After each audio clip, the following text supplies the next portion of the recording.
Super GST super savings కార్యక్రమం ద్వారా సామాన్య మధ్య తరగతి ప్రజలకు ఎంతో మేలు జరుగుతుందని బీజేపీ రాష్ట అధ్యక్షుడు పీవీఎన్ మాధవ్ కర్నూలులో తెలిపారు. బీజేవైఎం రాష్ట నూతన అధ్యక్షుడిగా కర్నూలుకి చెందిన సునీల్ కుమార్ రెడ్డి ప్రమాణ స్వీకార కార్యక్రమం నగరంలోని బీఏఎస్ కళ్యాణ మండపంలో నిర్వహించారు. ఈ కార్యక్రమంలో బీజేపీ అధ్యక్షుడు మాధవ్, మాజీ MP TG Venkatesh, Adoni MLA Parthasarathi, BJP నాయకులు పాల్గొన్నారు.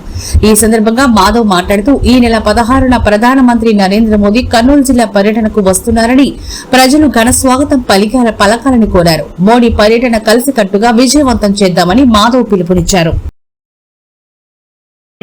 రంగరంగ వైభవంగా అలంకరించి ఏ విధంగా మనకి సౌకర్యాలు కల్పించారో రేపు మనందరం కూడా పెద్ద ఎత్తున నరేంద్ర మోడీ గారికి స్వాగతం పలకాలి.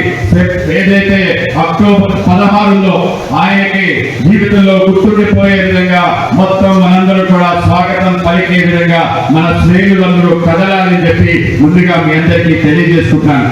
కేవలం అదే కాదు, నరేంద్ర మోడీ గారి దేశ ప్రధానమంత్రి అయిన తర్వాత ఆయన చేసిన అనేక రకాల కార్యక్రమాలు ఒకటి కాదు, రెండు కాదు. ఈ దేశానికి సంబంధించిన స్వావలంబన ఏదైతే ఉందో, ఈ దేశం సంబంధించిన ఏదైతే శక్తి ఉందో ఆ శక్తి ప్రదర్శన చేసే విధంగా ఆ భారత మాత శిఖలో అనేక రకాల మనులు పెట్టే విధంగా ఆ తల్లికి పరిపూర్ణంగా అభిషేకం చేసే విధంగా ఆ తల్లి యొక్క గౌరవాన్ని ప్రపంచవ్యాప్తంగా తీసుకెళ్లే విధంగా తీసుకునే అన్ని చర్యలు కూడా మనందరం కూడా భారతీయుడు అని చెప్పి భావించడంలో మనందరం కూడా గర్వపడతాం.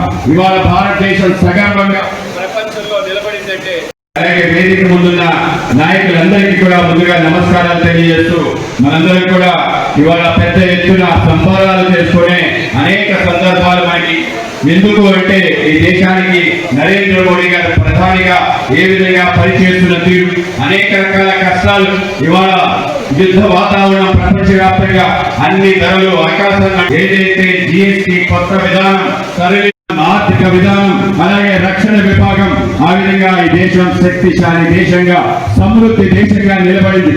ఇవాళ ఆయన యొక్క కళ కృషి కోసమే మన ప్రాంతం ఆంధ్రప్రదేశ్ కూడా వికసిత ఆంధ్రప్రదేశ్ గా మారుతుంది. సబ్కా సాత్ సబ్కా వికాస్ సబ్కా ప్రయాస్ కూడా మేము నిర్ణయించుకోడు. ఏ కరెన్సీలో మేము వారికి పే చేయాలో అది కూడా మేమే నిర్ణయిస్తామని చెప్పి ఇవాళ స్వయం సమృద్ధి సాధించిన విదేశాంగ శాస్త్ర సాంకేతిక పరిజ్ఞానంలో భారతదేశం వెలుగుతున్న అడుగులు